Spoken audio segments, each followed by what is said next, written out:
if this industry or this business here is actually driven by my wife and I, where are we going to be doing this in 10 years' time? And that's the key question that I couldn't get past. And so now, look, the data is accurate, the system is tight. Why would I ever go back? And with increasing costs in so many other areas, actually being able to decrease costs in a particular area and the compromise being more improved animal performance, where's the downside? And it's very easy. There'll be other people if they, at point will watch this and go, yeah, but. Look, I've been that person, but I can't find a single yeah, but reason why a comment would be made against that. Why wait?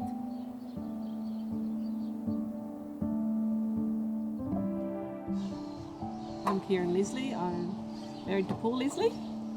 We've been back here, this is our 18th season, back on the home farm. We've got 3 beautiful children who help out in ways on the farm, and we'd like to leave something where they feel there is a sense of enjoyment to come back to. I'd love for them to see the world even in these changing times, but I also want them to know that this is a safe place and a happy place to come back to. Being able to enjoy life. You work hard, we have good work ethic, but we want to be able to enjoy our kids and their activities. As they get older, they have more and more on their plate after school, and we want to be part of that sort of scenario. So it's being able to have Dad come along to the games and not just Mum driving as a taxi. It's just enjoying the kids and their lives as well as being able to work and provide as well. Probably got up to a system 3, 180 hectares on the home block, 500 cows. It's very easy to go and trade me and buy another 10 cows, but maybe you've already got the right stock in front of you, and why buy someone else's problems? Look, I think if you're focused on money, then you'll justify any decision, but if you're focused on the animal, then the decisions are an easy one because they come from the heart. And so in which case expenditure in a setup cost of something like CowManager then has so many benefits going on for years to come. And as we've talked about prior, it's the side benefits that enhance your decision more than anything else. The picking up of those periphery animals that maybe weren't to the fore of your thought process. You just feel like you're meeting the needs of all the animals in a better light. And the one thing I must comment on is the support staff. The follow-up staff are phenomenal, and I always say to them, and I've said to Nick and Hamish and a couple others, I said, where are you people? Where are you people for our industry? They're so vested in, and they have no vested interest in this farm, and they've got no vested interest in those animals, but they do because they want to see the right results for the farmer, which means that there's going to be right results for those animals. And the sense of compassion behind what they're trying to assist you with at whatever time of the day or the night, and the work ethic is phenomenal. And I'm not just saying this because you gave me a beanie. I'm saying this because it's actually true, and I do take my hat off. And my son and I went to a rugby game, and Jared was there, and he remembered who I was. I was quickly trying to think who he was. There's only one of him, and that said a lot about what's actually important to the business. If it's sort of family created, it has that sense of family that's important to them. And that's what we've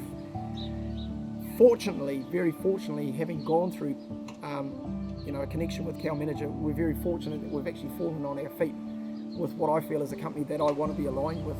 It's a decision I made several years ago that companies I was going to utilise, I wanted to share their morals and thought processes, and there's been more than 1 or 2 people who've driven in with utes, and I've told them, you might as well leave, because I'll never wear your hat, because I don't share your values, and you might as well leave, thanks very much. What you live by should be what you what to put out, and CowManager, fortunately for us, I feel has been a really good fit.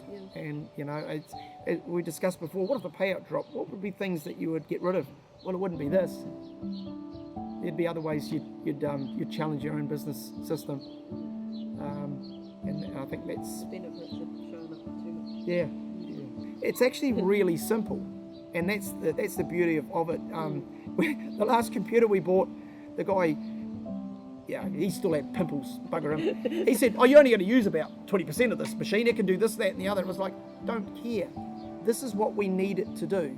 If you want to sell us something that's way up that end, we're the wrong person for the system. And that's what I love about the system, is that even though the data is complex, or maybe the logarithms and whatnot, the thought process behind the creation of the technology is complex, the actual real life data that I'm dealing with isn't.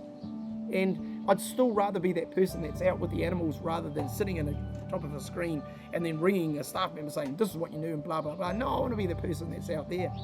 So having that data in the front of the shed there, and it's, being able to look at it on the app to develop more information, it's actually really simple, and it doesn't want to be more complex, I feel, from my point of view.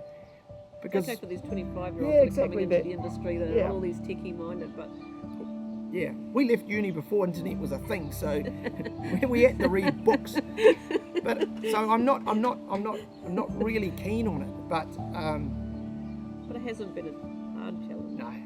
And it's just so beneficial for what you're getting from it. So. Yeah. But we're going into a time, and it's not just the dairy industry, it's all industries which are lacking the right people coming through to carry on in industries. So the more accurate the data is, that can actually help. Straight away, we've dropped the labour unit. Smarter, not harder. And so, yeah, but not at the cost of the animal. No. It's the trust in the data. And it's we discussed about a particular cow that was always in the last row and always struggled, but some cows got to be in the last row, and then I got the vet out to take out a cancer eye, and I said, check this cow. He checked it and he said, she's going to have a heat in 3 or 4 days. She's got a little follicle on one of the ovaries. No, she's not. Look at her, she's still got a winter coat, she's got some on her back. She's not. 4 days later, 4 o'clock in the morning, gee, she's suspicious. No, she's not having a heat. That milking, last row. So I'd already written her off. She's not having a heat. CowManager told me she was having a heat. So it was during AI, and it was like, well, bugger, I'll put her up. And she held. She was doing a heat. She was doing everything in her powers to have a heat. And that was the biggest positive. And it's such a small little thing. But I'd already written her off that, no, you must have knocked that little bit of paint, because it was at the time we were still tail painting. You must have taken it in a tree. You must have found something to do. Maybe in an itch. But the data said to do it, and thankfully I didn't trust myself, I trusted the data, and that for me is the success story. And if that's the one I remember so vividly, there must be heaps of success stories like that, not just in our herd, but across the New Zealand dairy industry.